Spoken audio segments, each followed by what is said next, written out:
Hey everybody, good evening. I just want to jump on here really quick before I play this and let you know that I just did a latest update with Sergeant William Kotel, and he is a retired Army sergeant, intelligence officer, and worked in the theater of the Middle East at the time of Benghazi. We've done several interviews. You can find those on the YouTube channel on Making Life Brighter and also on Voice America on the archives on Making Life Brighter there. So without further ado, I want to play this for you because you can hear I don't have much of a voice. And here you go.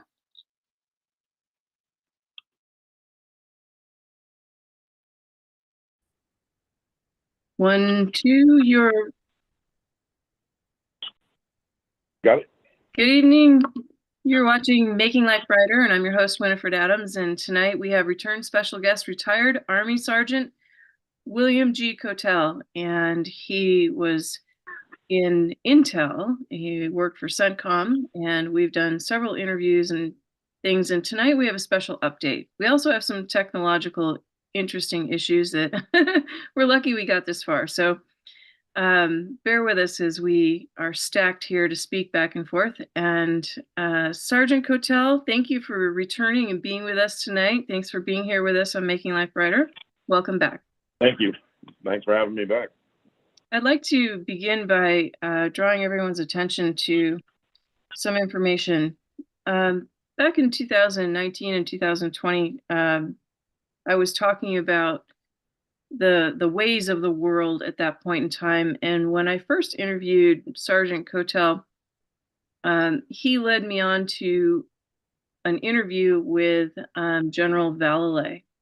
And in the interview I did with General Vallely, which is on the YouTube channel, and you can see it there in the archives, he spoke about the imminent danger at that time of Iran satellites having nuclear weaponry on those satellites. And I want to draw your attention to that again, and maybe go back and take a look at that interview as well as the other interviews I did at the time with Sergeant Kotel. We've been chronicling some things that had been coming along, and every single time, as I said before, Sergeant Kotel is ahead of the curve, and he's always been the person that is championing the change, whether they acknowledge him or not. And so he has some special intel updates for us tonight, and a discussion that's going to open wider than even the last update. So many of you told me that you really appreciated that and that you liked that information. We have some more from him tonight, but I definitely want you to go back to the archives and listen to some of the previous interviews we've done. And it might be listed under the Winifred Adams Show in Making Life Brighter. You can also go through all the Making Life Brighter videos. It's there.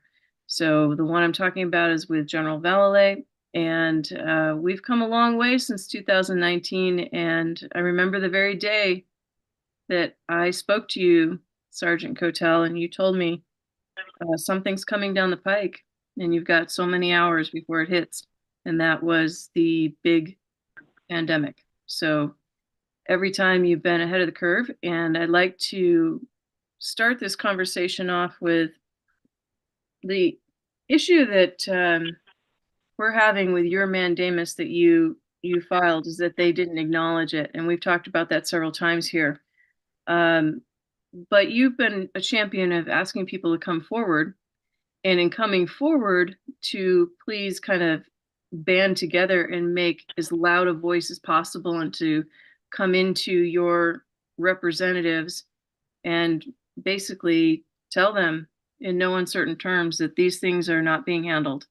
So let's start out with some of the points that you have here, and that we know you've been talking about Maduro in Venezuela and the threat that we have with the people coming over the border and who those people are, what they're doing here, and what he's doing essentially in South America today. So we know that Maduro has made an alliance with Silva de Lulu of Brazil, and you consider him a corrupt president.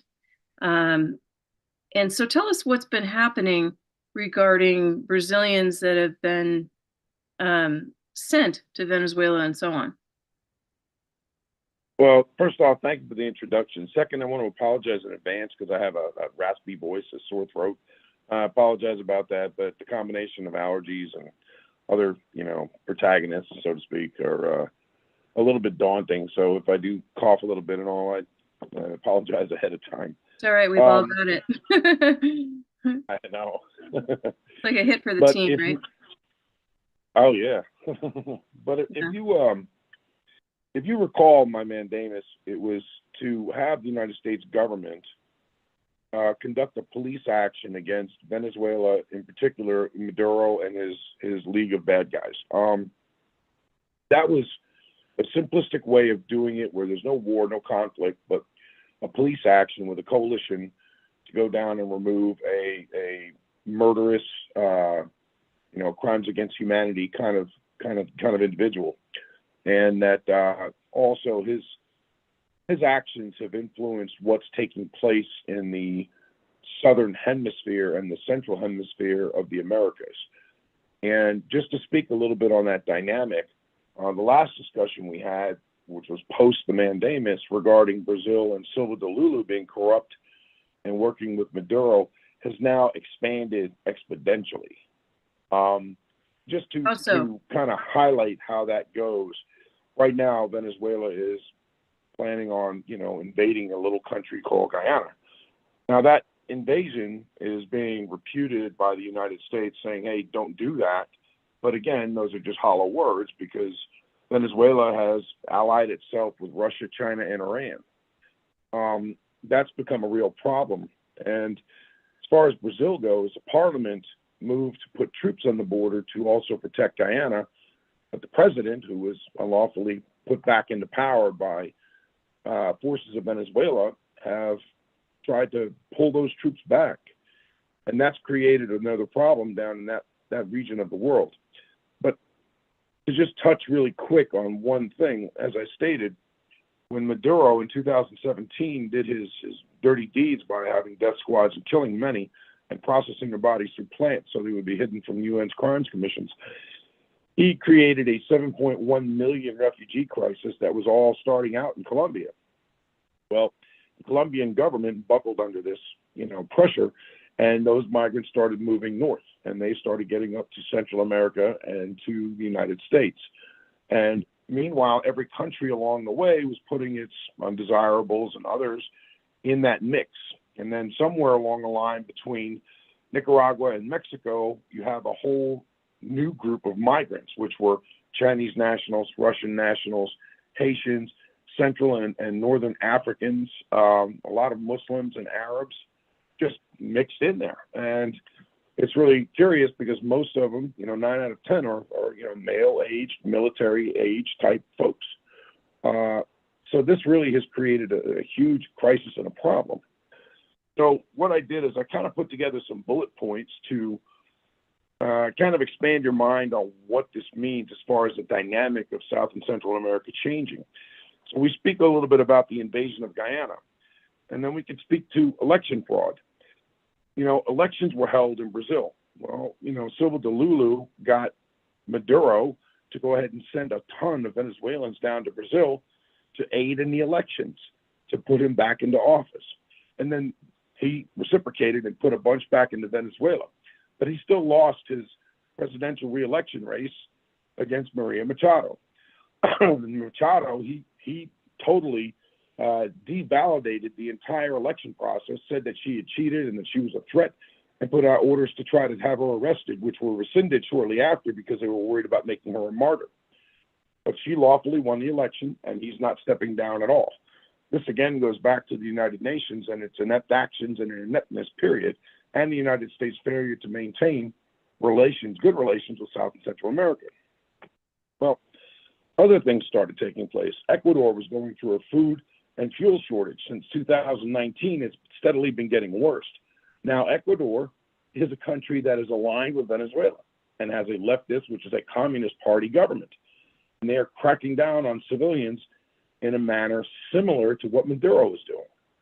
That's pretty dangerous if you want to know the truth. And Venezuela is supporting those operations.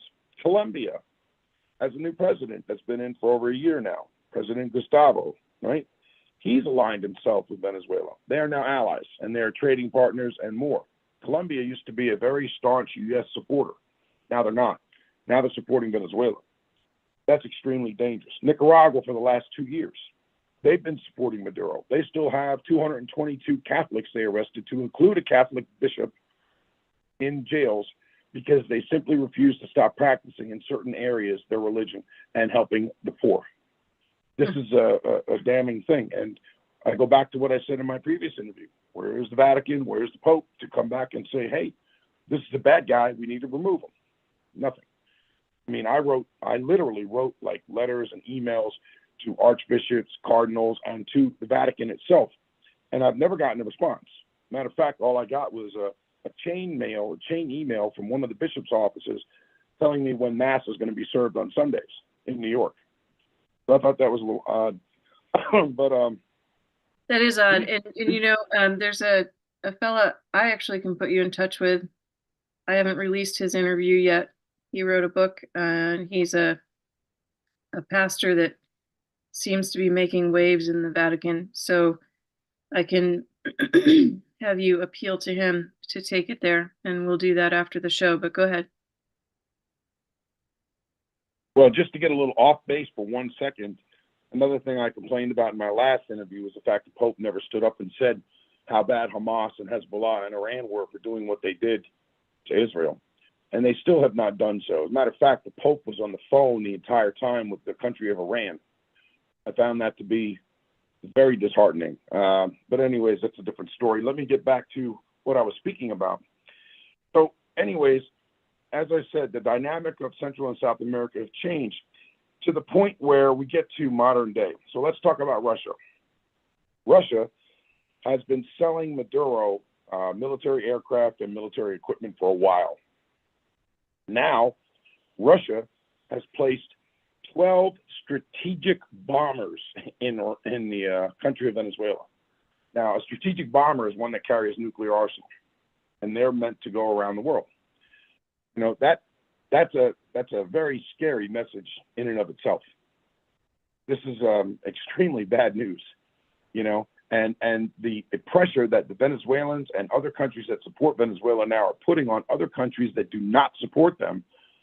Those countries are starting to falter because, again, United Nations, and especially the United States, is not involved with assisting these countries like we used to. You know, they're out of control. They're corrupt. Their governments are bad. They're having election influencing, and then they're cracking down on civilians. And when riot control doesn't work, then they're killing civilians. You know, this is not indicative of a modern day society of, you know, doing the right thing. They're not going to either. It's corrupt all the way through the UN. So Russia's influence on Cuba, let's get to that. So Russia supposedly has has tactical nuclear weapons inside of Cuba. And they have a ton of advisors going to Cuba now. And again, this is another scary event because Cuba's 90 miles off the coast of Miami. This is not a good, you know, look for that country. And this is also a very scary situation when you think about it. But Russia has recently, as of 2 days ago, well, actually it was last week they started, but 2 days ago it was reported Russia has been recruiting soldiers from countries like Venezuela and Cuba to go over to Ukraine to fight for them. And of course, Maduro and the Cuban government is happily supplying bodies, you know, people to go over there and fight, which again, another real problem there. I mean, there's open recruitment and it's publicized actually, if you want to know the truth, on radios and everything. So this has become another masterminded, wonderful piece. And then if we go into a little bit more about Venezuela, some of the other countries, China has a huge influence along with Iran in Venezuela. They're not only supplying Maduro with weapons and equipment and fighter aircraft and even some gunboats, but they're also supplying other material supplies. I'll just leave it at other. And then we go back into a little bit of China, what they're doing, because they're openly threatening the Philippines now, as well as trying to take over a lot of islands in the Pacific. And they've already begun infiltrations of large amounts of Chinese immigrants through our southern border in Texas and from Mexico, as well as California and New Mexico and Arizona. Here's the countermand. Mexican government is trying to do relations with Maduro, I think, to appease him. But in Mexico, the drug cartels, of all people, have stood up and said that they can't handle these immigrants anymore, especially from Honduras, and that they are threatening these immigrants, and they've started killing these immigrants because they're threatening to burn down cities in Mexico, that they don't want the Mexican food, clothing, or any of that stuff. And I think the government in Mexico has, put up with enough, and the United States is not involved, nor is the UN. So they can't really do any negative actions. There might be a deal between the Mexican government and the cartels. But the cartels are not the people we should be relying on to stop mass migration flows from other countries throwing out their undesirables, as well as Russian, Chinese, Haitian, African immigrants, Arab immigrants. I mean, that's not, everyone's duty. I don't know why Mexico and the United States didn't work a deal out where they stopped them south of Mexico, but they didn't. No, so you have a I huge don't think they're going dynamic to. shift. But so you're saying basically that the cartels are coming, that they're doing the dirty work of the country. So the country's relying on the cartels to do the dirty work. And so specifically, what is that dirty work? I'm not saying that they are 100%, but I'm telling you that's what it appears to be, especially from some of the news reports of bodies turning up. And the intent behind that is to allow the cartels to do the country's work that it can't do publicly around the world because it can't be seen as murderers. And that's not, to be honest with you, a lot of that's not murdering, because a lot of these migrants are coming up with weapons, but that's another story in and of itself. And then there's two other issues that really shape the dynamic of South and Central America. And that's that Maduro has openly threatened Israel, has gone ahead and said, I support the idea, or I support the Hamas, I support Hezbollah, I support Iran. The Iranians are in Venezuela, but Venezuela is also shipping weapons to, Hamas, which I find a little odd, because they're buying weapons from Russia and China and Iran, and then they're sending it over there, which makes little to no sense. But that is Maduro's claim. That's what he stated openly, and he's continued to state that. He's even talked about sending soldiers over to help fight against the IDF, which, again, was verbal threats, but you never know with that guy. And then the last dynamic that's pretty damaging. Well, I'm sorry to interrupt you, but the last dynamic that's kind of pretty damaging to a lot of things is in Russia, there was an election that was held back in 2013, and it was an Alexei Navalny. Now, Alexei Navalny is a Russian, and he's married to a Ukrainian wife, right? Well, Putin had him put in jail because of his political beliefs, and he kind of languished in and out of jail since 2013 till present day. As of 2 days ago, he wound up being healthy as an ox, but he wound up being dead in the prison. And this is sad for his family, and I mourn for them. But at the same time, this also is a martyr. Inside the country of Russia, since the war in Ukraine began, there has been a lot of sabotaging going on throughout the country. You don't hear about it because they closed the news lid. However, these are not Ukrainian spies or U.S. spies doing this. These are regular Russians, and they're doing it because their sons and daughters and husbands and wives are going to war and getting killed in Ukraine for no good reason, in their opinion. Putin is driving this mad train, but now he's killed this gentleman, Mr. Navalny, in jail, and this was his political rival, and he's made an absolute martyr out of him. So the silver lining in this horrific event is that possibly there will be a hell of an uprising in Russia. And as I stated before, Russia does need to watch its back door, because China is sitting there foaming at the bit, and they might be trying to do just what the Nazis did to the Russians in World War II. Hey, I'm your buddy, and then turn around and attack them. There's a good potential of that. But at the same time, we're really focused on South and Central America. I find it odd that no Latin American network at all will pick up any news about the mandamus, about what's going on down there, and reporting it to the American people or to those in the Spanish culture down in South and Central America. I mean, we had a discussion the other day. You said it might have been a fear factor. It's possible, but I think that enough countries down there have done enough damage to their own people and have put so much pressure on the ones that haven't caved in yet, like Mexico is one of them, that there really is an issue and a need for an outcry. And then, lastly, the entire Latin American culture needs to get involved. And they do. They don't have a voice. They have entertainment, but they don't have a voice.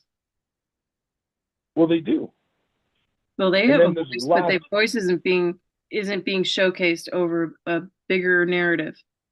So that voice, the true voice of the Latino community, needs to be heard. well, It's think not. about it like this. You told me yourself there was a guy that ran for political office in California. He's an artist by trade or whatever. And obviously he's not what he says he was. He obviously is another worker bee for Maduro. I find this really odd because there's so many people in the United States and in other countries around the world that are from South and Central America that have a voice and are in protected countries that can speak out, and they are still not. It's an Right? oddball event. Yeah. But I'll tell you, there's a sidebar note to some of the stuff going on in South and Central America. In the country of Chile, there's a lot of issues about water rights, and apparently they have different laws about who can own water, who can dam up a stream supply and cut off certain farmers. Well, big companies for the last 2 or 3 years have been trying to buy up these water rights so they could dam it up and do it for their own crops and push out a lot of little farmers. And recently, as of last week, there was a mass fire. The fire has all the hallmarks of the Hawaii fire, which was, initiated, in my opinion, by an airborne platform laser, which means that it's flown on a plane and somebody shot it down there to help instigate fires.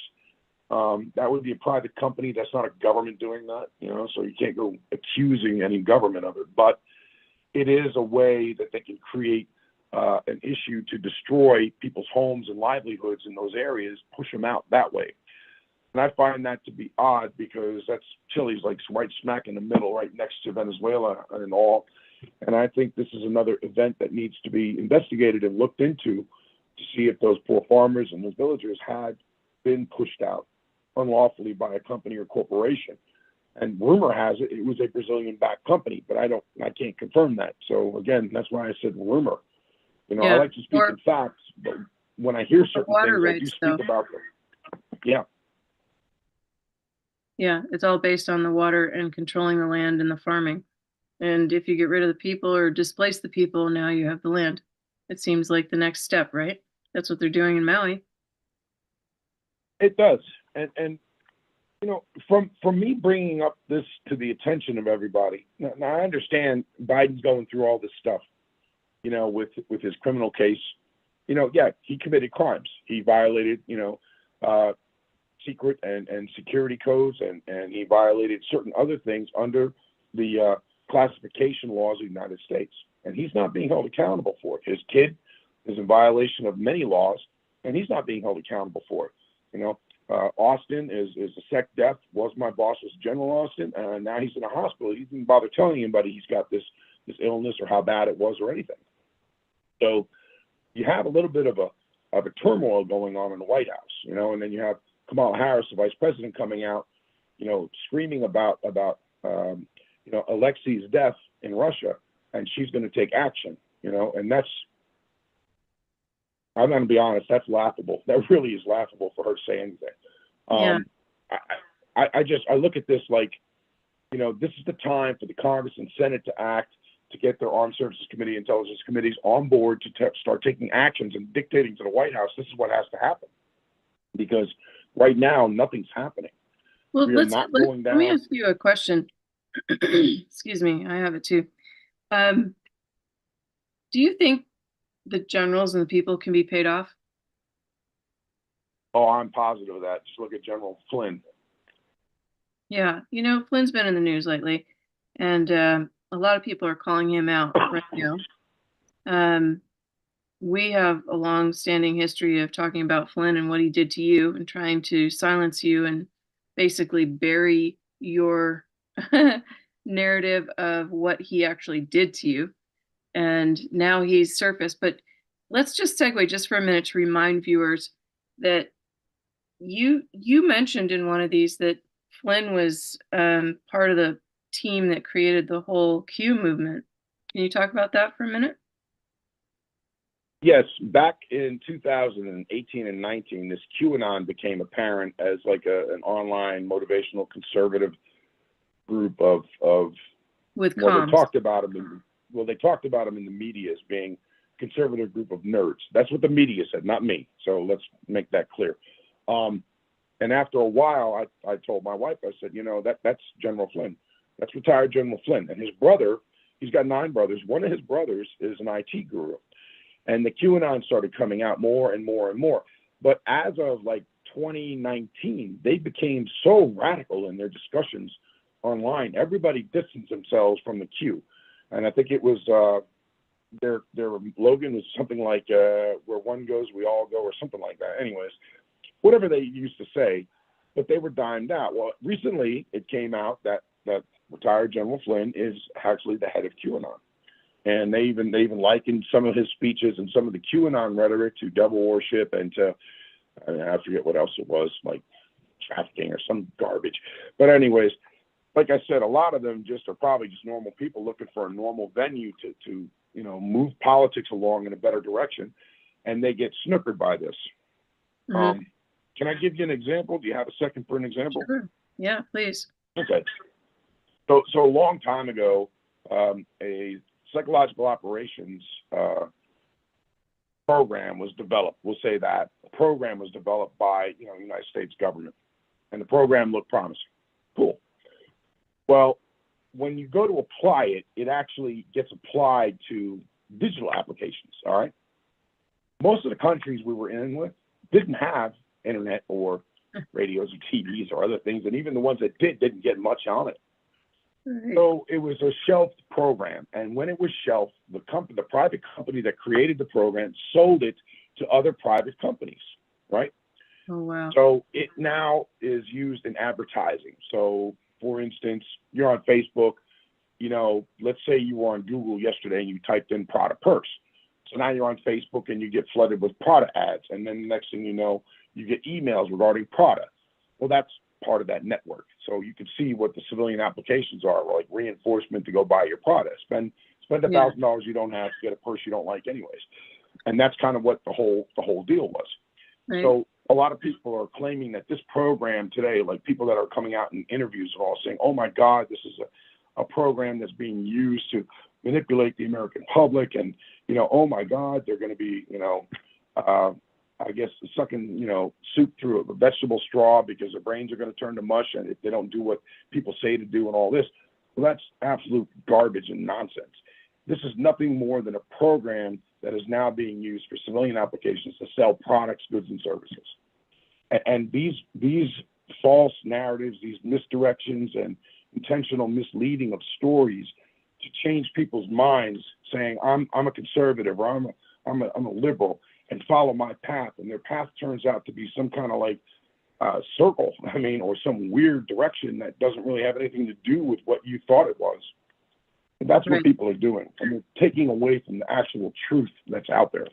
Well, it seems like a psyop on top of a psyop that's going on. But can you explain why Trump does not either champion or speak of Flynn? Recently, Trump said something to the effect that he would bring Flynn back to the White House with him. I don't think that President Trump understands that I even warned his administration in 2018 that guy is going to be the downfall of the Trump administration. And after he was kicked out of office for lying, which was lawful, but he wasn't charged for lying, but he was kicked out, all of a sudden, you know, Trump faced all kinds of impeachment articles, and every time he turned around, he was being told he had to have an attorney present. As a president, you don't need an attorney. You are the commander-in-chief. An attorney can't tell you, you know, what decision to make. Just like he had that stupid argument with that reporter from CNN, Acosta.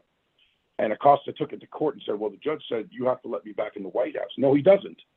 And there are laws on the books that show that he doesn't have to be let back in the White House, because if he's going to be combative with the president in a discussion, and, you know, here's Flynn doing all this stuff behind the scenes.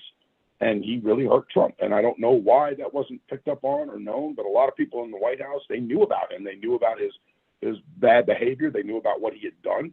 President Obama is the one that put him in charge of the Defense Intelligence Agency. And he supported, because he was a Democrat, he supported Obama 100%. But even Obama had to let him go and only allowed him to retire because of all the dirtiness he had done. You know, if he wasn't with a Russian spy in bed, committing adultery, which is a crime in the military, he was out there talking to, you know, Kislyak, the Russian ambassador, which is another crime because he didn't go through the FARA office, Foreign Affairs Act. He didn't do any of that stuff. And then he's over there making interviews with Al Jazeera Network, and he had been monitored down in Dominican Republic on phones he knew were not secure, talking classified material. I mean, there's a whole litany of things he was under investigation for that he never got charged for. So, he's the one that really put Trump down. And that's, he didn't, I guess President Trump and his administration didn't want to listen to that, but, you can see the results. Well, so now let's circle back, because why I don't quite follow why people think Flynn is the answer. But people do seem to think he is an answer, and then there's a whole nother faction of people that see what you're saying. Where would he enter into a future at all, and for what purpose, especially with the crisis that's coming over the border? And let's say Russia or China do act on that southern border, then what? What does Flynn bring to the table? Nothing. He's got no good tactical or strategic knowledge of how the border acts. General Battley knew 10 times as much as he did about the border. I mean, and you have a lot of really smart guys that are in office right now that are not able to perform their duties because of this current administration at the border. Flynn would not be able to do anything. Matter of fact, that guy would be the first to cut a deal with Russia. Why? Tell us from your experience why you feel Russia is such a threat. Because there's a lot of people that are very favorable to Putin, especially the QAnon people, saying he really knows what's going on. He's gold-backed. He's this. He's that. What do you know that you saw take place, or that gave you that sense that, yeah, this is not good? What is that? Well, obviously, his aggression and his moving back into South and Central America. President Reagan spent his entire presidency, 8 years, 2 terms, in pushing the communists out of South and Central America to build those countries up and make them strong. And when he left office, President Bush Sr. continued that legacy. Yeah, I know about the Iran-Contra deal, blah, blah, blah. But, it was, again, designed to keep communists out. And the reason the communists need to stay out is because they're hell-bent on domination. Putin is of that old school. That's what his old school guy, he wants to go back to the old Soviet Union, USSR, and he is trying to take over country by country. And he's got an excuse that's, being spread out about why he's able to do this stuff, but no one stops him because of the amount of nukes he has. That's what he's using. He uses his nukes as a backstop. So it's like, hey, you assassinate me or you take me out, and we'll just launch 10,000 nukes. We'll destroy the world 10 times over. I mean, that's the fear factor that's put into that. But when he starts moving to the American hemisphere, South and Central America, threatening United States doorstep with all kinds of stuff, and has China, who's a really big aggressor right now, on his side, supposedly, with Iran that's destabilized the Middle East. And he's got people like Venezuela that have, with Maduro, taken and really destabilized most of South and part of Central America. Then he's got a lot of pull. We are right now looking at Ukraine as the proxy to fight Mother Russia, and it's not working. It's not working. I said before, President Zelensky should have sued for a peace deal and allowed Russia to have some of the Donbas and Donbass regions that are Russian speakers already to stop his people from being slaughtered. He didn't do it. He's been using his blackmail over Biden with the Burisma scandal that he could pull out the documents anytime he wants in order to get more and more weapons, more and more ammunition to keep going and going and going. And meanwhile, while Russia's losing in Ukraine, in the country of Russia, there's a lot of sabotage going on from the Russian citizens who are tired of the war, but it's not made any effect. But now that he's killed, Alexei, this is not, he's a martyr now. Now he's not a good guy. So anybody that winds up taking over Russia, if they can get Putin out of office, has to worry about China again. I keep going back to China wanting to come in the back door of Russia. So that's kind of how this whole, how does China, how does China factor into the whole Iran situation along with Russia, and how Maduro may be in concert? What's going on there? China's supplying arms and ammunition, weapons, aircraft, gunboats, all kinds of stuff to Iran as well, and missiles. And the Iranians are providing it to both Hezbollah and Hamas in both Lebanon and in the Gaza Strip and now in Rafah. I mean, and it's right now, the Middle East is torn between the Sunnis, which are people like President Sisi in Egypt, or the King of Jordan, or the Saudis, and the Shia, which are backed by Iran, which is, again, countries like Iraq that were mixed now are not. Now it's Shia dominant, and they're a landlocked country with Iran. So their influence is spreading and their destabilization is spreading, and the Sunnis are very fearful of this because they don't want that. Yemen is the classic example. In Yemen, the government is Sunni, and the Houthi rebels are Shia, and the Saudi government has been in an active conflict helping the Yemenis, Sunni government to fight against these Houthi rebels that are backed by Iran. And when the United States starts making deals with Iran, it just, spits in the face of everybody in the Middle East that's Sunni, and they want to know, why should we even think about helping you or even coming to your aid or selling you oil? I mean, you saw the classic examples of that. So, right. I mean, we really have a problem now where if you look at the world on a global scale, South and Central America are very destabilized and getting worse. The Middle East is completely destabilized, and that's not a good thing. And then you have Eastern Europe that's destabilizing. You have the war in Ukraine, but it's affecting Poland and the Czech Republic and Romania. I mean, and Uzbekistan, Tajikistan. I mean, all those areas are being affected by that conflict. And then you have with China, the ability to try to take over Taiwan and taking over all these islands that are unmanned islands in the South and Central Pacific areas, making overtures. And then, of course, no one, mentions North Korea, but they're launching missile after missile right in the sea, threatening between Japan and South Korea. So you really have a tinderbox going on. And when you have millions of refugees at our border that are not all Mexican, everybody's blaming Mexico, but most of them are non-Mexicans. 90% of them are non-Mexicans. I mean, who the hell are these people and how are they coming in and where are they going? What are they doing? I mean, you had on Fox News even today, they were showing like 21 Chinese nationals trying to dump their documents in a brushway after they got caught by Border Patrol that was being shadowed by a reporter. So again, you really have to come back to reality. So whether Biden is mentally capable or not doesn't make a difference. The President of the United States or the White House has to take action to start slowing this, immigrant flow and to stop the madness in South and Central America. We must stop it. And he should be doing it with a coalition. There's a lot of South and Central American countries that want to jump onto a coalition. They've asked for it, and the United States has denied it. So is Canada. Now, I don't know what Trudeau does. I don't care. I don't like that guy. I don't like his country because of the way he treats his people and with the laws he's got. He could at least be supportive of the United States to stop this flow at the border, and he is not. Matter of fact, he wants to be an open, like sanctuary type country, and I think that's ridiculous. Well, if the world is a bit of territorial, like it's a territory instead of sort of hard lines at this point, which seems to be a new definition in time of what this world is really made up of.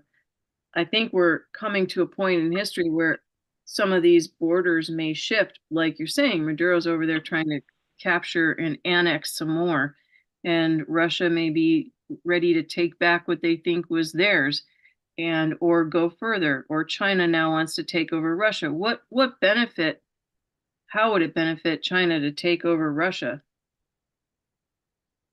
How would it benefit China? Yeah, how would it benefit China? It's a totally different culture. Okay, well, it would benefit China in two ways. Number one, expanding territories that they want to expand. And number two, to gain fuel, because Russia is full of oil. And China doesn't have an ability to actually mass produce its own fuel. So they need oil. And that's landlocked country right there. I mean, I know that Putin and China have these joint military exercises, but again, you're looking at two people that don't always necessarily get along, and we can't forget about Pakistan and India, bordering each other, and India's problems with China. I mean, there's a whole lot of things that are going on, but I keep calling everyone's attention back to one person, and that's Nicolas Maduro. And the reason I keep harping on him is not like a pet peeve of mine. I'm not, personally know this guy. I don't want to go after him in person, that kind of stuff. What it is what he's done to Venezuela and his representation down there between election frauds, death squads, and killing everybody, destabilizing. That's the one unifying link that's created this massive bubble down in South and Central America. To go down there and to course correct that would allow for the rest of the world to see, number one, there's strength in the United States and its coalition allies. Number two, to stabilize the South and Central American regions, taking tremendous pressure off these governments down there that are holding on by a thread. And number three, to stop this mass immigration flow to the United States. I mean, and there's other reasons that I've listed, but those are the real key listings of the reasons. Remember, he's trying to send troops to Russia to go fight in Ukraine for the Russian government. He's trying to help the Hamas and the Hezbollah guys against the IDF and go send troops to Iran even. When you have one country that's doing all that and influenced his neighboring elections to get more communistic leftist type governments in office that crack down and kill their own civilians, you got a real problem. And there's still a $5 million bounty on the guy's head. I think it's $15 million. My apologies. So again, we're sitting here on the cusp where we could have neutralized him years ago. And then when I did my mandamus last year, even if the White House wanted to read it and say, oh, that would be a great thing for reelection. So Biden could even use it for his reelection, attaboy, that I've stabilized, the South and Central American regions with a small force. It would only take a small force. Well, do you think that, down there. Do you think that Russia and China are in a full court press for the United States and who could get the United States? Absolutely.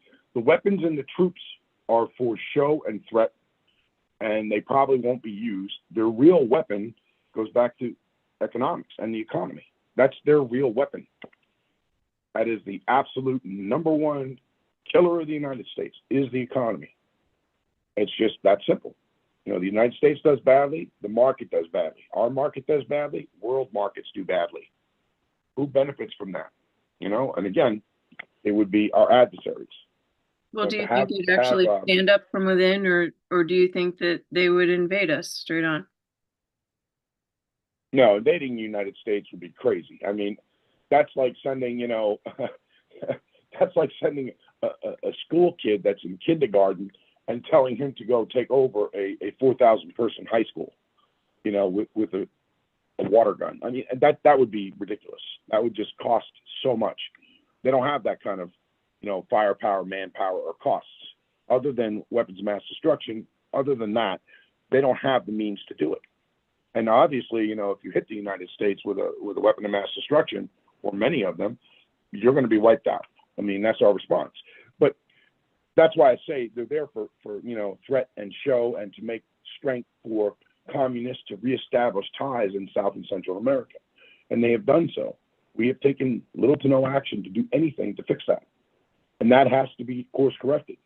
If President Biden decided today, he said, hey, I want my ambassador to the UN to grab a coalition together and let's do a police action against Venezuela. And they're going to take an armada of ships down there, of 20, 30 ships from all different countries to include the U.S. and say, hey, we're giving everybody 48 hours to get out of the country so we can come in and effectively arrest Maduro and his cronies. And one of his cronies is head of the Supreme Court, obviously his staff and his generals, and we're going to arrest him. And that would be the end of that. I mean, I don't think anybody would stop us from doing that. And I think if the Chinese or Russians wanted to make a stink about it, they wouldn't put their troops in harm's way unless they don't care, and they would do that. But they're not going to go after protecting Maduro on their own. So Maduro, in my assessment, Maduro would run. He would take whatever gold bullion's left, which is 30% of the country's gold bullion, and go to Russia with it. That's what he would do. That's amazing. And what's interesting to me is that for all the years that we've grown up with hearing how the CIA operates and all the other country three-letter agencies and things, and their capability throughout the world over time, that they wouldn't we wouldn't be able with our technology to just go and address that or handle that. There's there's obviously some kind of collusion going on to allow that. There's something greater at play, clearly. I mean, Well, obviously, what's greater at play deals with money and deals with economies and probably companies and corporations that affect political decision making, which is corrupt and illegal in a lot of countries. But who's going to do it? I mean, the Department of Justice here is not going to go investigate a company or a corporation for malfeasance along with the politicians that went along with it because they don't want to be going against the administration. Is kind of how I want to say it. I was trying to word it carefully, and I mean that's the kind of thing that's been happening. So, when you were over there in the Middle East theater, what did you see about Saudi Arabia, and how does Saudi Arabia factor into everything you've just said? Okay, Saudi Arabia, excuse me, is a harsh country to the outside eye, and I agree with some of the harshness is not warranted. However, Saudi Arabia, what they've done is they've provided the United States and a lot of the world with oil, and they provided us military bases, and they provided us support, and they provided us help. And we reciprocated with them, and they made a lot of money off us. That's true. But they were always considered what's called like an outside ally. In other words, an ally that we wouldn't want to use if we didn't have to. I mean, absolutely last possible option. We wouldn't want to use them because their main function in our eyes was the oil. Well, now with these Iran deals between Obama and Biden, now we have a problem with Saudi Arabia because they don't get along. They're in a proxy war like Russia is with Ukraine, where they're in a proxy war with Yemen, with the Houthi rebels and Iran. So none of the Sunni countries get along with any of the Shia countries, and Iran is trying to influence its dominance. One of the other factors is President Erdogan out of Turkey. Now, this guy is not a good guy, but I'm telling you right now, the big thing about Turkey that we had problems with back in 2008 when I was in Iraq, I actually stopped it, was Turkey was trying to build a dam to dam up the Tigris River. That would have, starved half of Iraq, both their agricultural and their people from having any water. What gives him the right to do that? Oh, it's in his country, so he can build a dam. No, he can't. When the river is made to flow through and provide actual needed water to everybody down there. There's talk of that again, and that's another scary factor. But think about it like this. If there's one focal point that we could focus on as a country in the United States, and I know you have foreign listeners too, but as the United States or even other countries, one focal point to change this course that you see everyone going down, the path of war, blah, blah, blah, it would be to remove Maduro and to restabilize South and Central America. That would be your starting point, in my honest opinion. And Maria Machado already won the elections. If anybody's listening that wants to be supportive of real Venezuelan people and change, support Maria Machado. Do everything you can to make sure she doesn't get arrested or killed, and that she's able to take office when Maduro gets displaced. That's what I would say. And the reason I'm telling you that is because the United States has always been the anchor point for the world to stop aggression by bad guys. And that's the way we've touted it. Doesn't mean we're right all the time or perfect. Don't get me wrong. But for the most part, we try to do the right thing. Now, in order for us to be able to go abroad, overseas, and to do better and more, we have to stabilize our home front. To stabilize our home front, we have to stabilize South and Central America. And to go back to the beginning point, and the individual protagonist that did this was Maduro. And that's why I keep harping on that one guy. I know it sounds pathological, but it's not. It's just the facts they lay out. And if you look at them and analyze them yourself, look at any news outlet, news, anything, you can see this man has created this whole situation from 2017 till now. So President Trump failed to get him out, and now President Biden's failed to get him out. And he is a paramount threat. He is a clear and present danger to South and Central America, and allowing Russia, China, Iran, and even somewhere in some of those areas, Turkey and others, to come in, even Middle Eastern countries, to come into their countries So now you have multinational bad guy forces aligning with other groups like terrorist groups and cartels, which are all prevalent throughout. So there is no checks and balances down there yet. But we can change that, and then people can put up their voice. They can help to, affect this change. I would love that. Well, what do you see now happening with the people that are coming across the border? What is it that you've heard that's the latest regarding that? Because you were saying that, or they were saying there's a problem at MacDill. What's going on over there? Well, there's some security issues with MacDill Air Force Base and other bases around the country too. And I don't want to describe that over the phone with your listeners right now, but what I'm saying is that those threats are pretty obvious to anybody if they have 2 eyes and 2 ears. But the thing is that even those threats at the lowest level, the tactical level, meaning that the smallest level, are not being addressed.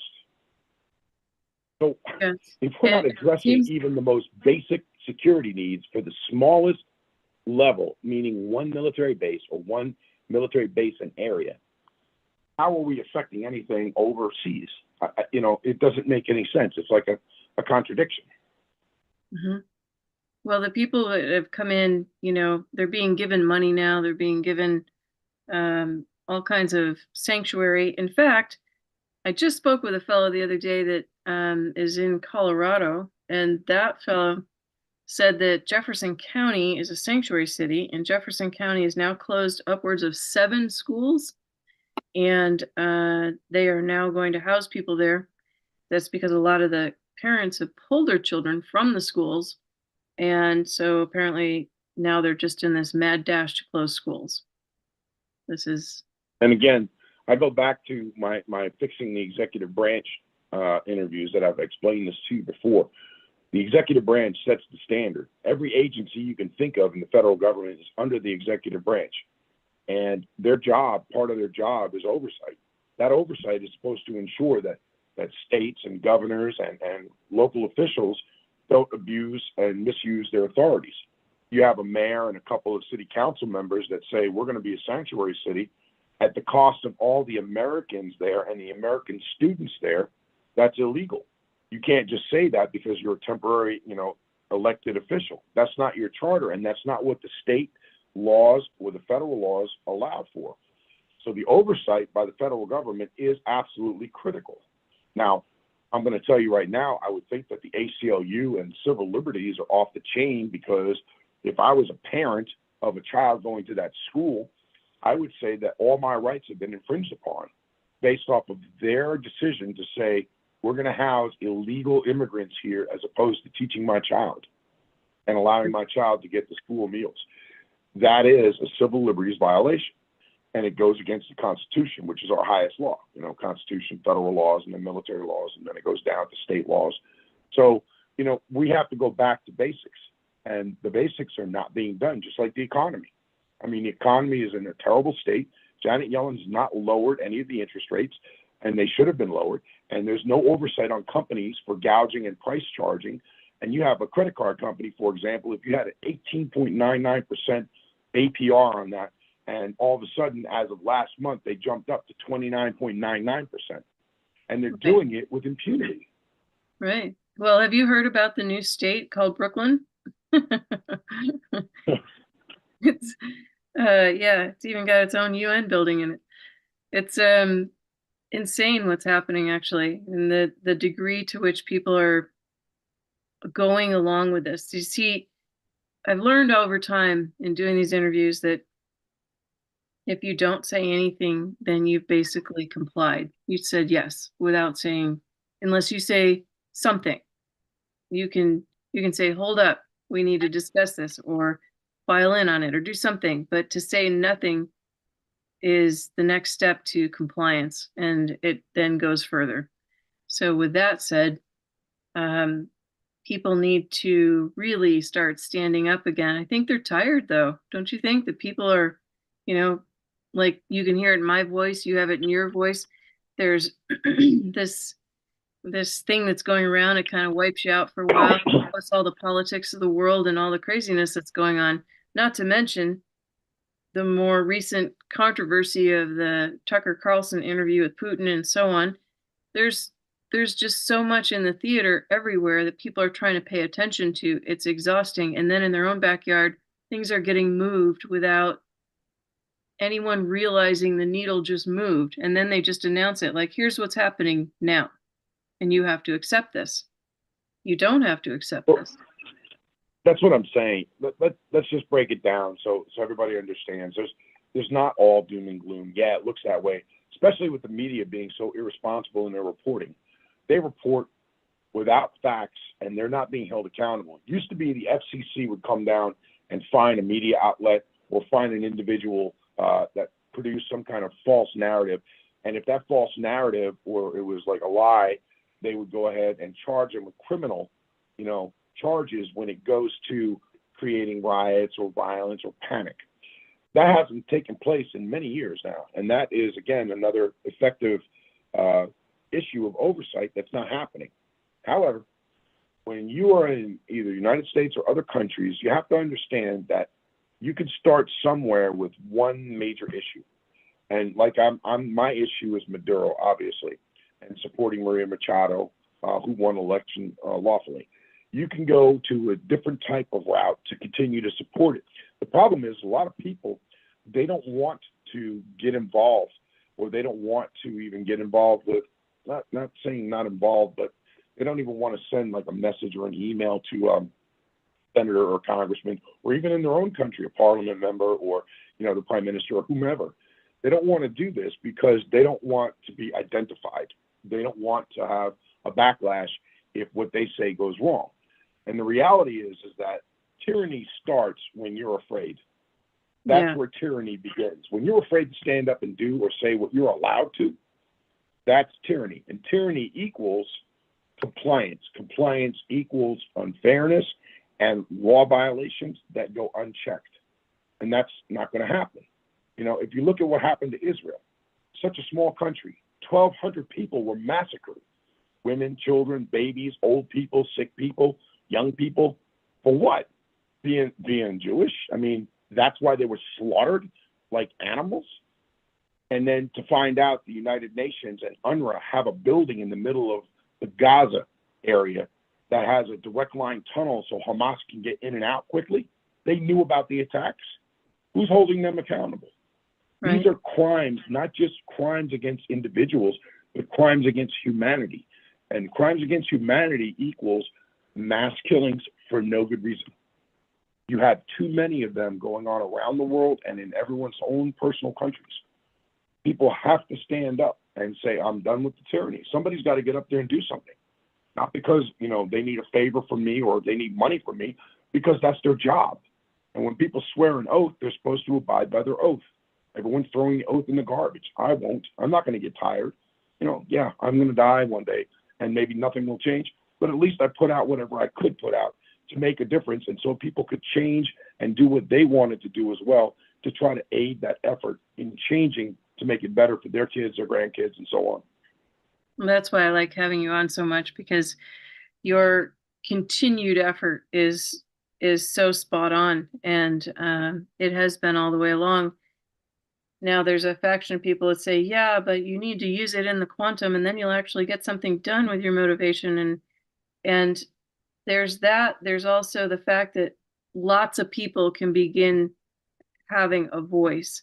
I think everyone feels today in the world and also in media and social media that you can spout off behind your computer keyboard as an opinion, but people seem to fail to get together in their actual city or township and say, we preserve our rights here. We preserve our, in fact, there was a recent lawsuit and article of the township I'm in currently, where the school district infringed upon a child and began to sway them to believe their gender identity. The mother finally yanked the child out of the school and sued the school for what happened there. And so they've kind of stepped back, but the encroachment on their mental health is a real serious serious issue. And so with that kind of thing where people are confused, let's take young people, they get influenced and they become confused. I'm not saying one side or the other. I'm just saying that when people like administrators take away the rights of the parent and then end up confusing an otherwise innocent child with identity, you have a lot of people that are numb from that point forward or traumatized, walking around in the world unable to make better decisions. And so that mother stood up and she said, hold it. And that became a lot of news. This is the kind of stuff that people need to realize and not sit down and go, gosh, that's terrible, and move to the next town, but actually stand up in their community, come together, and then take it from there, go further, go up the chain. There's quite a bit that people can do, but I don't think they're actually stepping out from behind their keyboard enough to do it. Now, the keyboard can be a strength because, like you said in the other interviews, people could take that and actually use it to reach out to people of influence, let's say. And I won't call them powerful because I don't know if they are any bit powerful, but they would have a voice. And so we need the people to take stance and have a voice. You're again coming back around to pointing out the most blinking light that's at our southern border, and then the players that support the blinking light. So Maduro is, in your opinion, someone that needs to be removed immediately, and Maria should be put in. Is that correct? Yeah. The reason I keep going back to Maduro is if you go back to 2017, all the countries in South and Central America were operating somewhat normally. I'm not saying perfectly, but somewhat normally. And you come to 2024, 7 years later, now you look at South and Central America, and you have like 1/3 of them that have turned into communist, election fraud countries, espousing Russia, China, and Iran as allies, and storing strategic bombers that hold nukes and tactical nuclear weapons against the United States and other countries. And you have this migrant flow of well over 7 million people now, well over 7 million people. And by the time they get to the United States, or Mexico rather, and then to the United States, now you have like 25% of them that are not even Latin American. They're from, like I said, Africa, the Middle East, China, Russia. You wonder where this is going and how this continues to happen. Think about it. So if Maduro gets removed and Machado takes over, the United States can start removing Venezuela, sending them back home. And then some of the other South and Central American countries will get back on board. Probably President Silva de Lula out of Brazil will be relieved by the parliament, which they almost got him relieved, and they'll relieve the Supreme Court members that continue to vote for him, along with the companies that are paying those people off, you see. And then Brazil can start to stabilize. And then you can get Ecuador back under control and put Colombia back in good hands. And Cuba could become a more open country again, like it was when, I hate to say this, but when Obama was in office, they became somewhat more of an open country, which apparently they didn't like. But still, this kind of removal and stabilization will be the best venue and the best avenue we have to approach the American hemisphere. And from that, we can also project strength overseas to start to push back on adversaries that are harming people in other countries. And again, England is our strong ally, but again, their country has been inundated with a lot of the Middle Easterners, we'll just put it like that. And they have created a lot of problems, a lot of crime because of them. France has no-go zones, which I've never heard of that. But a no-go zone apparently is where they let a bunch of Muslims run a whole zone, a whole sector with no oversight or law enforcement. And then you had the beautiful church Notre Dame get burned down by a bunch of Arabs, and they wanted to play it off like it was an accident. Now, so I don't know what these leaders are doing. The country of Greece burned and nobody helped it. The country of Greece economy collapsed when the World Bank collected from them and nobody helped them. I mean, the Spanish government's having problems. You can go around the world and see all these detrimental things that are going on. But if we don't start pushing back on things, we have to try to reestablish control as regular citizens, saying this is not what I signed up for, this is not what I pay taxes for, this is not what I work for. And obviously the COVID and the corona virus, the whole garbage thing that it was, and the problems and the panic it created. Yeah, it was a real virus, and it still has its little teeth in people, but it wasn't a pandemic to the point of shutting down countries. I don't know why we had to go to that point, because the WHO, the World Health Organization, or the CDC, run by people that actually helped create this virus, are the ones saying, "Oh, you got to lock down for 2 weeks and do this and that and the other," and nobody was issuing out the hydroxychloroquine or anything else. And magically, in the United States, the two plants that manufacture hydroxychloroquine burned down within a week of each other. Right. So you have to go back and look at that. What was that for? Was it for a pandemic, or was it for government's assertion of control to say, we're going to shut everyone down and no one's going anywhere? And they effectively did that in every country around the world, thinking it's a safety measure, when in reality it's a control measure. And this is why we have to really look at that and take lessons from that. Our lessons learned from that were the governments were able to control and shut down our entire country. That can't be allowed to happen again. That cannot be allowed to happen again. Well, it seems like they're inching that way. They want that to happen again. Everybody's talking about it, and they're talking about it like it's going to be a heroic effort by Trump to declare martial law and we'll all be shut down. Well, no. Anytime you're in martial law, that's not heroic. If you want to go to martial law down in downtown LA with the crime in certain sectors, or Chicago or other areas, you can do martial law for a couple of days to gain the criminal element under control. But as far as martial law goes, statewide, countrywide, citywide, no, you can't do that. You just can't do it. People can't function like that. And then the media being controlled or putting out its own narratives, which 90% of it's false. It's a wonder that they're allowed to get away with so much. But, again, without the oversight, they're going to continue to get away with it. So they could say anything. They could say, hey, tomorrow the sky's going to be pink all day, 24/7. And people are going to be looking up all day long, wondering when the sky's going to turn pink. And meanwhile, they wasted an entire day doing that because the media lied. So they be example for big issues. And that's why the media has to have some kind of safeguards and controls, so they don't create panics or riots, so they don't give false narrative out or false medical information out, during serious events. Yes, absolutely. Well, I would like to just thank you again for being with us and for having you back here to share these updates with us, because it's always a pleasure to speak with you and to go into what's really going on in the world, and the more of how the world is setting up for the next steps. That's something you really are on point about all the time, and seeing that next step. And so I appreciate that so much in you, and thank you. And we'll have you back again to discuss some more. But is there any final comment that you'd like to make for people tonight? No, absolutely. Just remember, the glass is half full. It's always going to be half full. You got to laugh at certain things and then draw strength from doing things. Once you take action, you feel satisfied. Take action, write your guys, write your congressmen, senators, do what you got to do. Just get involved and try to get your neighbors involved and your friends and family involved. And you'll wind up making a difference. I know I would keep saying that. I know that people have probably tried that, but you got to keep pounding, keep pressing. Don't give up.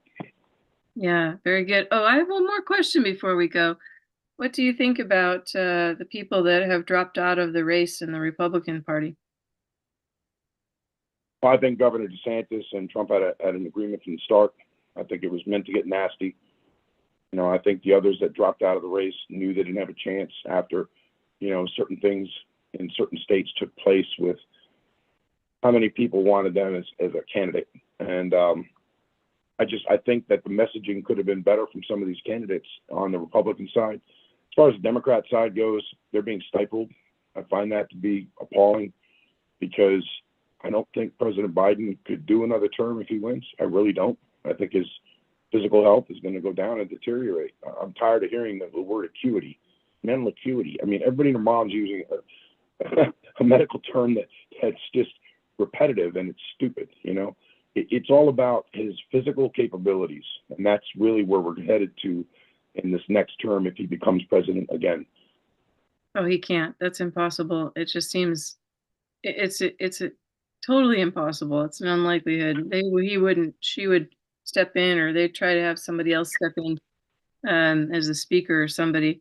But we'll get into all the politics of things another day because I think the whole political thing is a sham anyway. And coming from some of the quantum side, I really feel it's a sham. I feel like the people are being duped by what's going on. It's not fair to the people that they're having narratives also waste their time when these narratives are just unlikely all the way around. So we'll get into that another day, but I want to say thank you, and we appreciate your point of view very much and all of the information that you share each time. So William Kotel, Sergeant William Kotel, he's a retired Army sergeant and he's a former intelligence officer, and he worked at CENTCOM, and you can hear our interviews on Making Life Brighter on YouTube and also on Voice America on the archive. So thank you very much, and we will look forward to having you back again soon. Thank you all very much. God bless. So there you have it, Sergeant William Kotel, and the things that he says definitely have some merit. Each time that he's talked to me about things, those things have come to pass one way or another, and he's been really kind of centered. His focal point has been around Maduro the whole time. And I got to see some of the pictures of the slaughterhouses he was talking about. It was pretty horrific. It's hard to believe. I mean, it's not really even something to put out on air because it's so gross, but it's true. What's happening down there has been just barbarian. And I think he's in a position where he's pointing out the entire South American theater and the characters that are, attempting to hold false power all the while people are needing assistance or needing further help, and they're not getting that help. And yet then we have the Russians coming in and China coming in. It's definitely a setup. And if you guys remember Kim Clement, I touched on that back in 2019 before all this other stuff was really popular, and pulled forward and put out there the prophecy of Kim Clement. And was it actually Russell J. Gould that was the man of gold, not Trump? And in that prophecy, Kim Clement talks about there will be a country that invades suddenly, and then this one man stands up from within. And some people will say, oh, that's just a prophecy, it's not going to happen. Others say that, in fact, that's Trump coming in. He's the rightful king. He's going to be the guy that divides between China, Russia, and whatever. And I have heard that too, as well. There was an interview that I listened to a couple of years ago. I actually even posted it on Making Life Brighter on Facebook.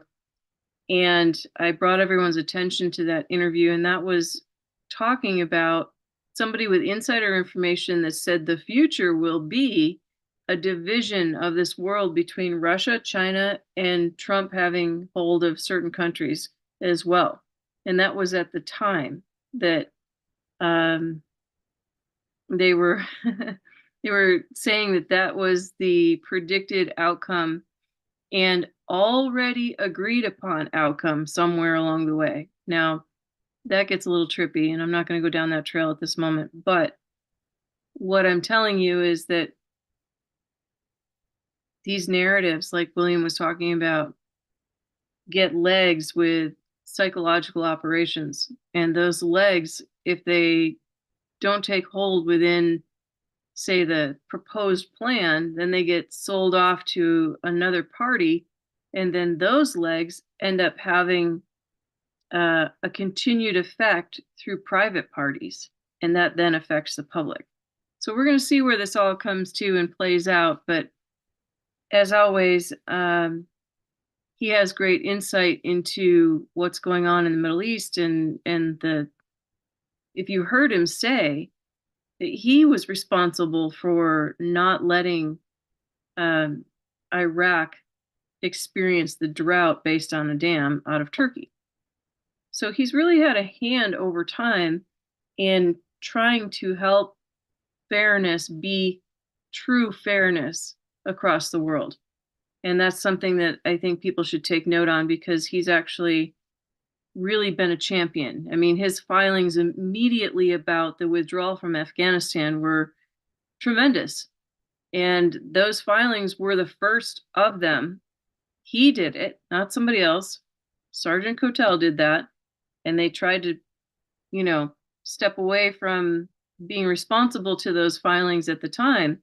But he was very much calling out before anyone else that the withdrawal was not only unlawful, but no one leaves all their assets behind like that. So it's a setup. And that's obvious. Now, in hindsight, we can see that, but he was ahead of the curve.